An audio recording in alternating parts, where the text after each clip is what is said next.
Incision Academy provides this single source of professional information to support the entire team. So yeah, maybe you haven't seen a low anterior resection ever, or maybe it's just been a couple of years and I think, yeah, I would really like to know more about this procedure. Yeah, we have things like that in the academy. Maybe you want to know more about a fluid warming device. We have a course about that on the academy, and also just basic knowledge courses about the OR. All of those things are available.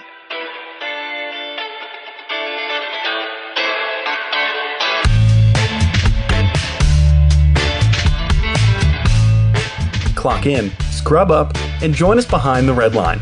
You're listening to First Case, a perioperative podcast bringing you exciting interviews, engaging discussions, and innovative solutions that are changing the way patients receive surgical care. Each episode, we talk to frontline staff, perioperative leadership, and nursing entrepreneurs from across the country as they share their stories, experience, and expertise on the industry we love. From the back table to the boardroom, from wheels in to wheels out, we tackle the real-life issues affecting the OR. Whether you're tuning in for surgical service education or inspiration, we're glad you're here. And now it's time to roll back and start the first case.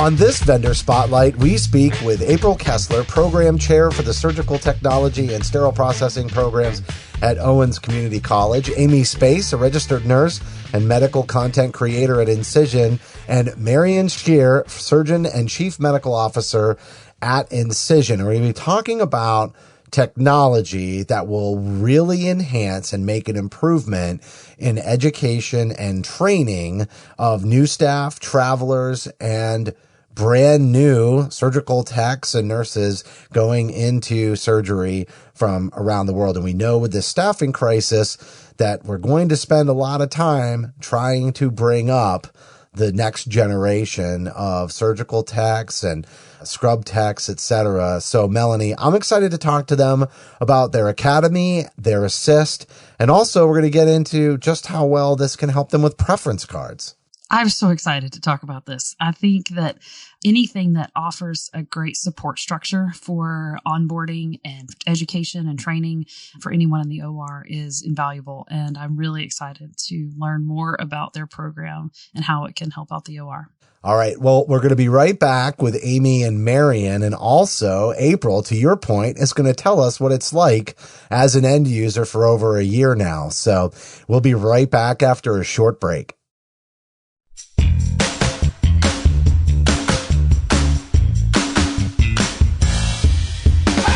A 17 Studios production, you're listening to First Case.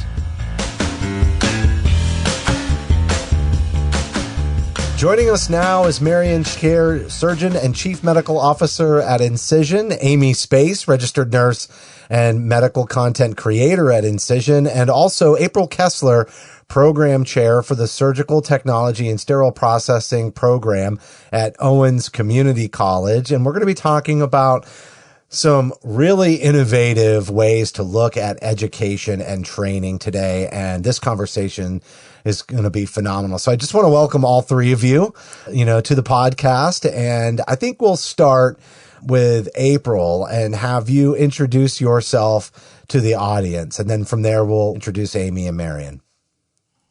Sure. Thanks. I'm April Kessler. I'm the program chair for sterile processing and surgical technology at Owens Community College in Toledo, Ohio.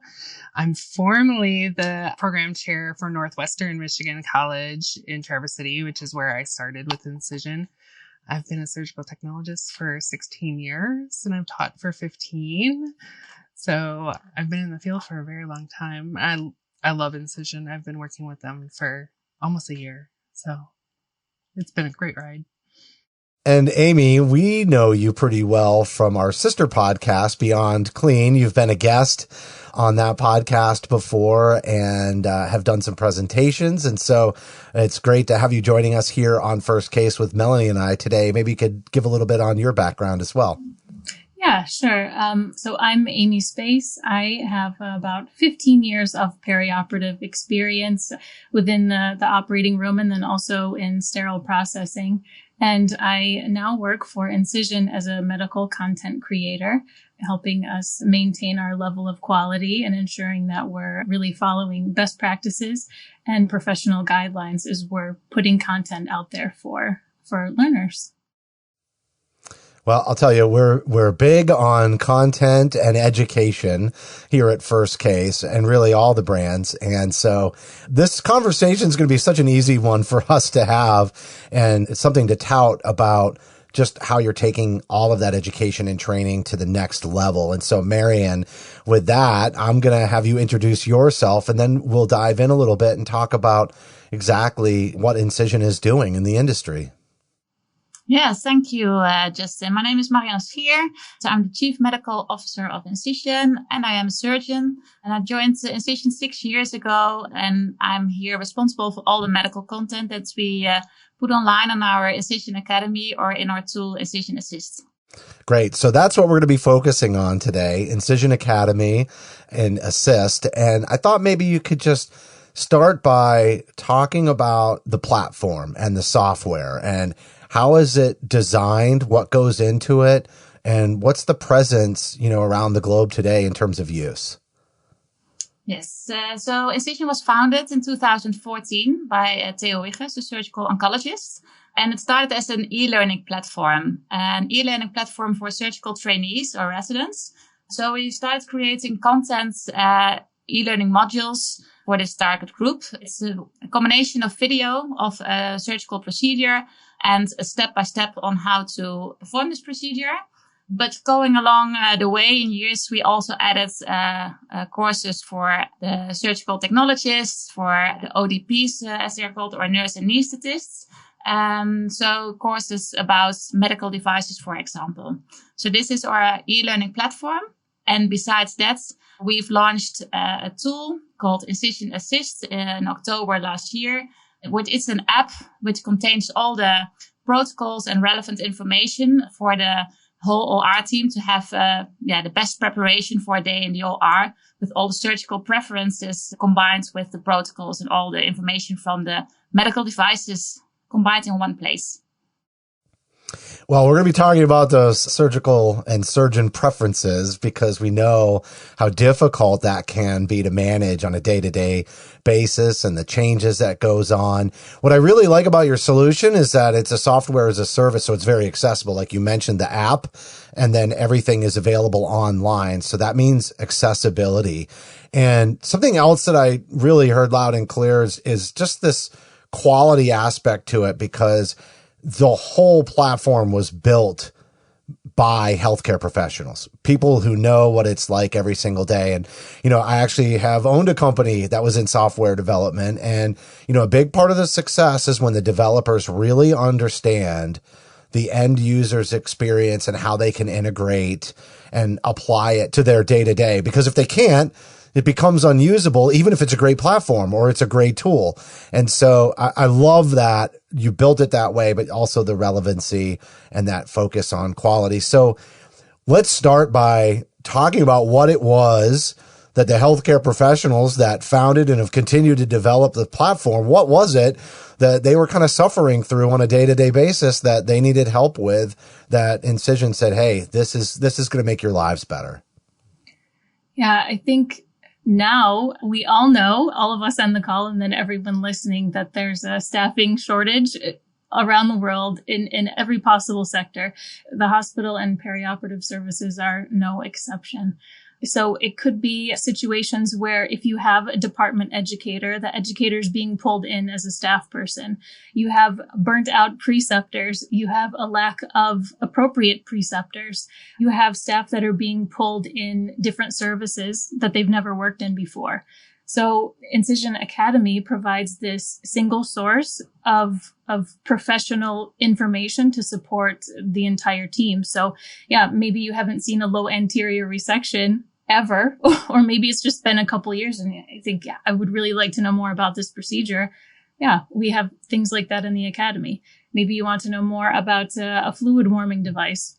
We have a course about that on the Academy, and also just basic knowledge courses about the OR. All of those things are available.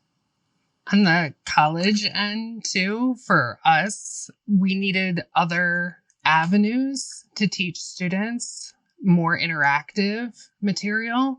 So Incision puts that out there for us so that we can also use it for online courses. And you can show students more material than you ever have before, especially with the equipment. We don't always get to see every piece of equipment when the students go to clinical. So it's nice to be able to see a video and work through a quiz and how that piece of equipment works. So our students actually get to see much more material than they ever have before. Yeah, and what we also add in our tool are the surgical preferences. As you might know, when you're in the hospital, every surgeon has his own preferences for materials to be used or for devices, and it's very hard to remember that or to update all the pref cards that are there in the hospital.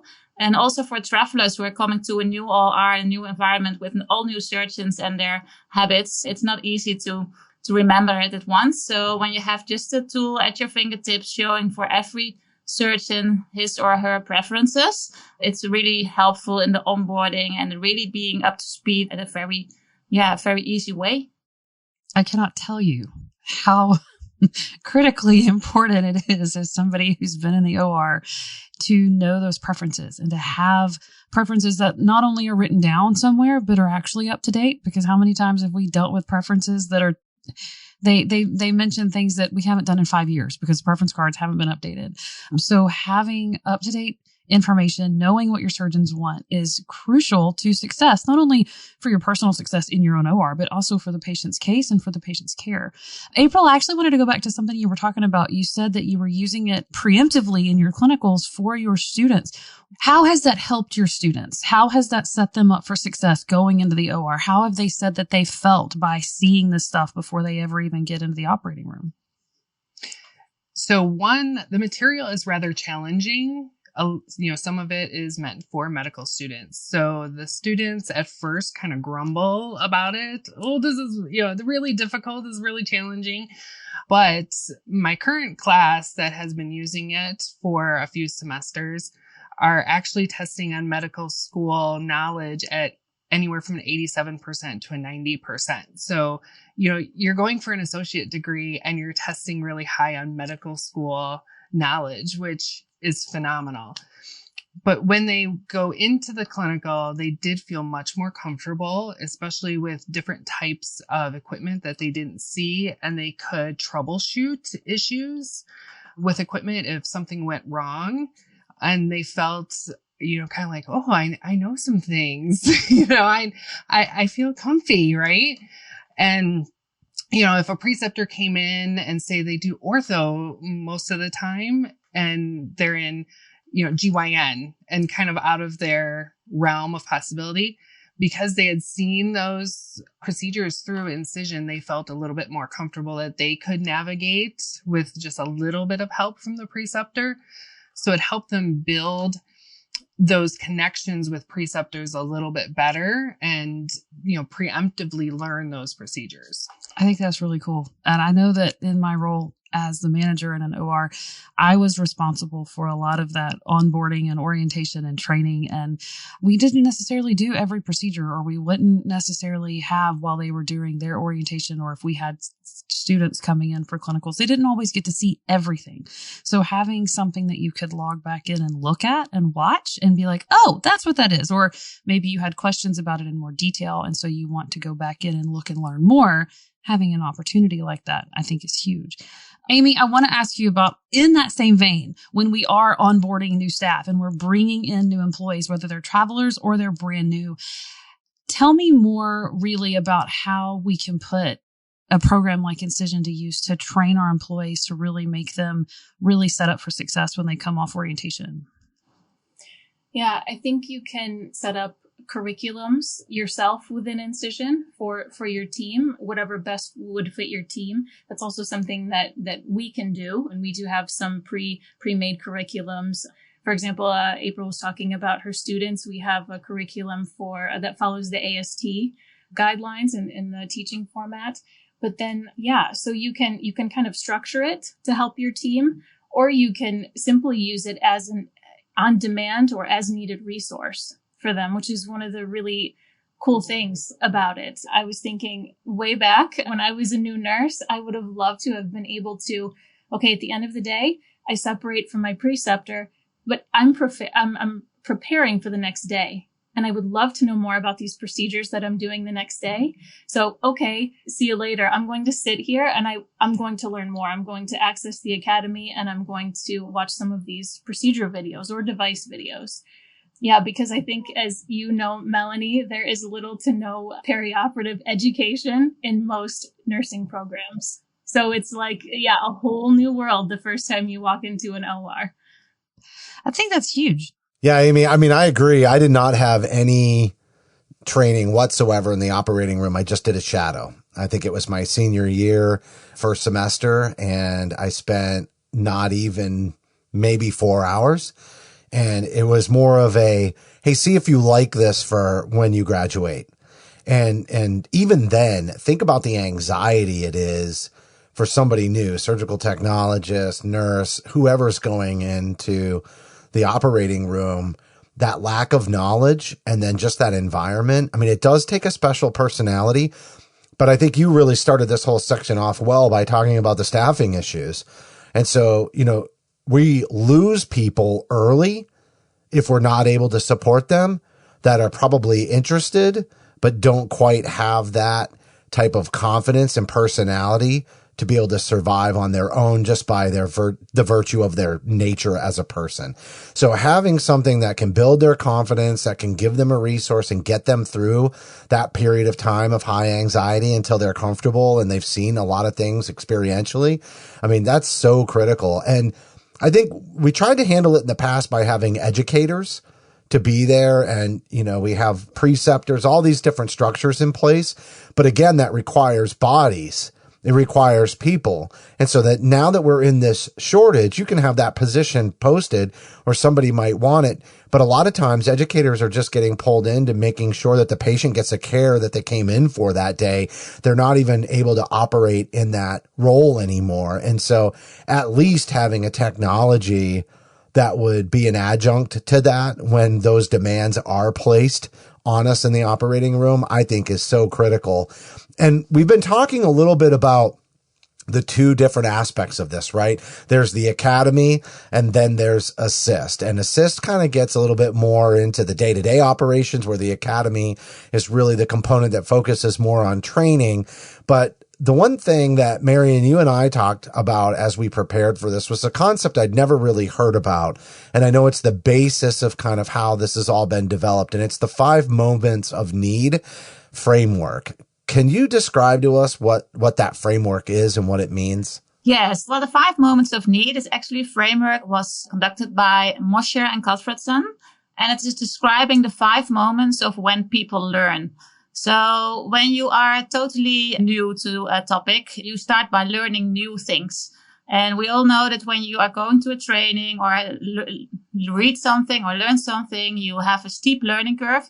But if you don't continue to use that knowledge, you also will forget very soon. So you have to continue learning, and people are interested in adding more information to their basic knowledge. They want to learn more, and the preference is to do that in small size bites of information.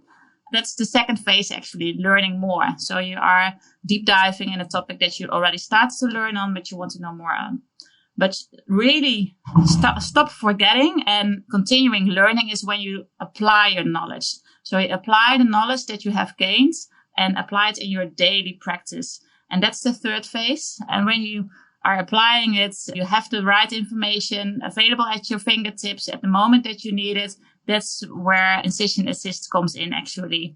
The fourth and the fifth phase, it's about solving problems and be able to change. That are the phases that we are not yet, but hopefully in the future, Incision can play an important role there as well by measuring outcomes and really playing a role in comparing your outcomes with your peers and be able to improve and become better. But at this moment, we are focusing on the learn new with our Incision Academy and on applying the content with Incision Assist at the daily practice. Yeah, I can really see how that the measurements and the reporting and all of that is something that can really be built off of the functionality of Assist. So I want to tease these two things out because we talked about it a little bit, but I want to give the audience more detail on the Academy. So, you talk about all these different resources that are in the Academy, but like how many different courses are we talking about? What is this library like in terms of size? Yeah, we have over 600, actually 630 courses online at the moment. Those are courses about medical procedures or skills. There can also be courses about devices, for example. So it's a huge library that we have that we built very carefully, because when we start creating courses, we really want it to be high quality courses. That's really of huge importance to us. So we really start diving into the evidence before we create a course and adhering to the guidelines, the AORN guidelines, the AFPP guidelines from UK, European guidelines from societies, for example, or American guidelines. Those are the guidelines that we all take into account when we start writing for a course, and we're then looking for an expert in the field who can really perform the procedure in such a way that it's really educational.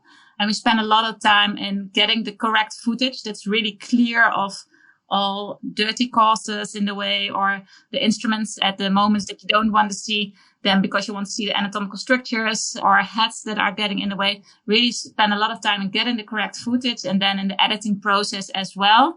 The first editing process is done by the medical experts to get all the correct information. And then an editing team is really making the most beautiful films out of it, adding computer-generated images that explain the anatomy much better than you can see, or adding infographics or animations to really emphasize the most important things.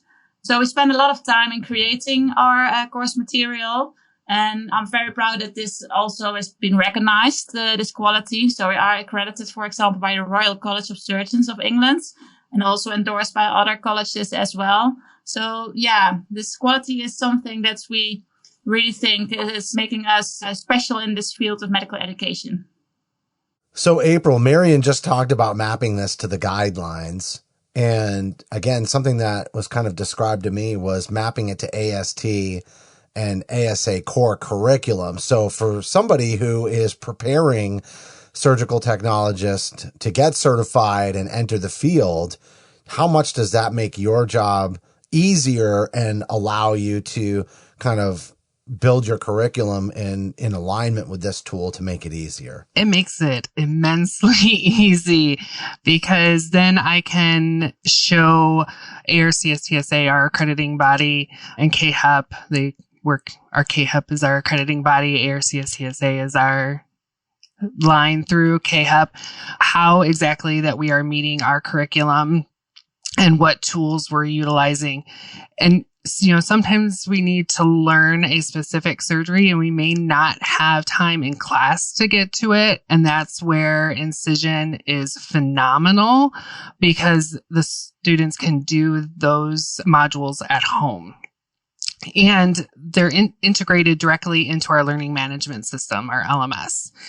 So I integrate the course directly into our LMS. They do the course, they do the quiz at the end, and then the grade goes right into their grade book. So it's a seamless movement for us. It's easy to plan for all of your curriculum for your semester. Everything transfers over from semester to semester. So once you've put everything in, you're golden from semester to semester. It works really well. And the other thing that's nice for students is that the courses are relatively short. They're not an hour long. So the students don't get awfully bored. Yeah. They're in nice short chunks. So instead of learning an entire surgery, you do modules about the incision and dissection, and then you can build on that with the other types of procedures. So it's just like learning skills in a skills lab. You learn the basic skill and then you build and build and build. And that's how they work in Incision too. You learn the incision and the dissection down, and then you learn the actual procedure portion, and then you can learn closing portion. So it's in small bites, which is really good for the students. I think that is really good for anybody who is learning, surgical techs, nurses, medical students. It doesn't matter. Anything that we try to learn, especially the operating room. I make this comparison all the time, but how do you eat an elephant? Well, one bite at a time, right? And the OR is a huge elephant. It is overwhelming and it is challenging and scary, but one bite at a time, one video at a time, I can master something and I can learn it. And my brain immediately jumps not just to surgical techs and circulators, but what about medical students? I mean, I worked in an academic medical center for several years, and for them to be able to access something like Academy to learn in their off time and really see this stuff broken down before they come do rotation in surgery, or even residents while they're trying to learn, I can really see value for all the different people coming into the OR to learn. And I just think that's an incredible option to be able to have to learn more and to see what you need to know. Marion, I want to ask you also now about Assist, because that also speaks to me personally, dealing with preference cards and what we need to know and how we maintain it. Can you tell us more about Assist and how it works? Yeah, well, Assist is an app. And in this app, we can upload all the protocols of your hospital. So the protocols that contain, for the start, the OR setup or how the patient dispositions are prepared. That's the start. But it contains also the materials that are needed for this procedure, the specific materials that you are using in your hospital. And it contains the step-by-step of the procedure with the preferences or the details of surgeons, how they do it in your hospital. Sometimes hospitals don't have those protocols yet. We can help them. We have our basic protocols that we can start with as a beginning, and they can be updated. And on top of this information, we add all relevant documents or videos that we get from the medical device companies with their instructions for use or surgical techniques or manuals that are relevant. A lot of device companies already have these videos. They are on YouTube, but if you want to search for them, it takes you hours to find the right one when you need it. And we have just linked the correct videos to the materials so that when you have your material list, you also have all the relevant information about your materials at your fingertips. Okay. So how does somebody in the operating room, maybe you answered this and I missed it, so if I did, I'm sorry. How does somebody in the operating room access all of that information when they need it so that they can find what they're looking for? It's just available on your phone, so you can access it anywhere you want to. So you can use it as a preparation at home, but you can also access it just in time when you need it, or the circulating nurse can access it when she needs it. Yeah, it's really easy, actually. I had a really interesting conversation with April a couple weeks ago about how her students are actually using Assist and what they thought about it. And yeah, I don't want to steal your thunder. So April, if you want to. Sure. Yeah. Go ahead. Whatever. No, so my students have been using Assist for their first clinical rotation, and they've been creating protocols or preference cards in Assist.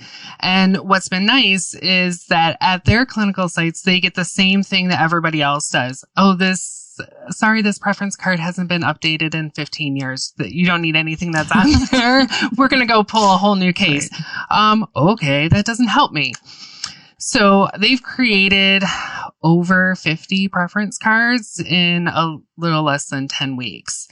So it takes them about anywhere from 5 to 10 minutes to create a preference card. It's a really simple procedure, but what's been nice about it is that they share it. You know, everybody can see them. Everybody knows, you know, what is going on. So for instance, if you build a hysterectomy protocol, then you can see just different doctors and how the different doctors do them. So it's not just finding every single doctor, it's finding one procedure, and then you have all the doctors linked to it. Plus you have a 3D rendering of the OR, of where everybody's standing, where all the equipment is, everything. That would have made my orientation so much easier. Oh my God. Right? Right? Right. Well, and here's the other thing. You have a preceptor that isn't the best at teaching, right? And then you have a student that doesn't like to talk. Right. Really bad problem, right?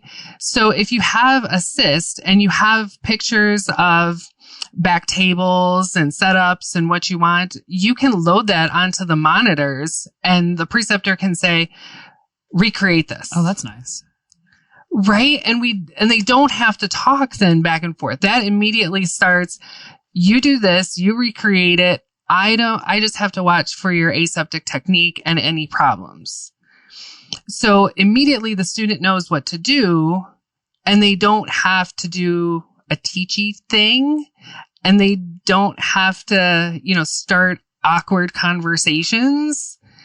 So it really works out. It makes the communication between preceptor and student so much easier. See that. Yeah, for sure.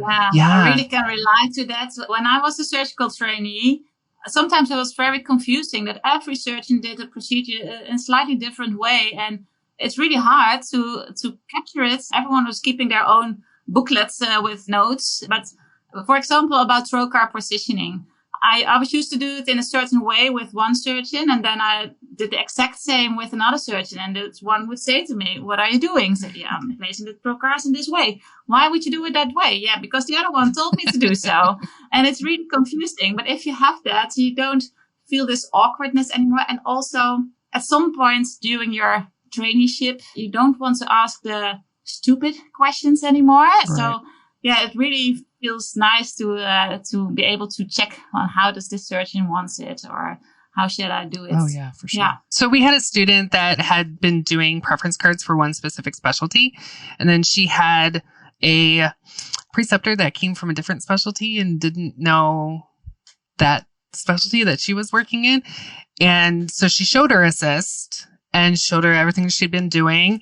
And the preceptor was like, "Go ahead, girl." and so the nurse in the room I've worked with quite a bit, and he was like, "Well, isn't this the opposite? Shouldn't the preceptor be showing?" But yeah. So the student through Assist was actually able to show the preceptor how to do those cases since they hadn't done them in a while. Yeah, that's phenomenal because that's kind of the point, right? Is for people to be independent and functional and able to get up to speed. They have the concepts, they might just not have the experience. And so when you can leverage the technology to give them that information to supplement the lack of experience, the concept part, they know how to perform, right? It's just the comfort level. It's the knowledge base. It's being exposed to it. And the proof is really in the pudding because, Marion, you're going to tell us about a study that showed the impact of this training. And I also want to let everybody know that it's going to be available on our smartphone app for iPhone or Android. So you simply have to download that. And then there's a gift box associated with this episode. And it's a gift because it's bonus content. So this study will actually be uploaded there. You'll be able to download it and see it for yourself. But Marion, can you kind of give us a summary of this study? Yeah, it's a study that we did with 178 medical students, fourth year's students, just before they start their clerkship. And half of this group did get access to the Incision Academy and the other half didn't. And at the beginning of the study, they were asked to perform a test and to describe the self-reported knowledge. And then after the clerkship, they had to do that again to perform the test, the knowledge test, and also report their self-reported knowledge. And it turns out that for the group that did get access to the Incision Academy, they had an increased self-reported knowledge, but also an objectively tested surgical knowledge that was higher than the group that didn't use Incision Assist. So yeah, it really helps to feel better prepared, but it's also objectively measured. So it sounds like the technology is really easy to use, but that doesn't mean always that the company's easy to work with. But I think you are. And here's why. I'm going to talk a little bit about what you're offering to our listeners today, because they can win 1 free month of access to a custom built skills program just for their team. So the usual subscription fee is $400 per user per year. So if we're talking about a team of 60 people, the program that you're giving away has a value of $2,000, and you're giving away 10 programs as well. So I want to tell everybody how to take advantage of this. You go to incision.care/first-case. So I'm sure everybody out there knows how to spell Incision, but I'll spell it anyway. INCISION.care/first-case. And there's just a 5-minute survey. It's really about what, in your opinion, makes a really good skill set. And so you complete that survey, and then you'll get the actual skills courses and a customized program for your team, including 1 month free access for the entire team. So that's 10 fully customized programs, all part of this promotion. So I just think that's phenomenal. You know, you have a great tool. You want people to see it for themselves, and you're making it easy and at no cost for them to really see what we're talking about today. It's great to talk about on the podcast, but I got to say, everybody who's listening should dive in and see it for themselves. You all did a nice job, not only talking about the benefits and in a lot of different areas. You know, we did touch upon travelers, and we talked about new staff, but we're also talking about people new to surgical services, no matter what their role is. So this is a very broad application at a time where staffing is really tight. The ability to train and educate through traditional methods are probably not going to serve us to meeting the demand and the need that we have out there in the industry. And I think I really want to give you all kudos for developing a product from the actual clinicians, the frontline folks, and the people in the educational institutions perspective, so that it's really, I think, integrated throughout our industry. So Marian, thanks so much for coming on the show. This is phenomenal. Thank you for having us. And really, it makes me very proud when I hear April talking what it has meant for her. So yeah, thank you. And Amy, great talking to you again as well. Yeah, Beyond Clean, first case. Maybe I'll hit the other podcast eventually also in your group. Yeah, we'll have to get you on for supply chain or infection control. Yeah, absolutely. And April, you know, I appreciate you just talking about your experience. You know, I think nothing speaks louder than an end user, you know, or somebody who has utilized the technology in their own role. And so congratulations on your success and your partnership here. Thank you. I appreciate it. All right. I do want to remind everybody that you can go to incision.care/firstcase. They're also on LinkedIn and Facebook. And if you do have Instagram, just look Incision Academy up. And also you can go to Instagram.com/Incision Academy. Twitter is @Incision Academy. So pretty easy to find them on all various forms of social media. And just to mention again that the study is available as bonus content on the smartphone app.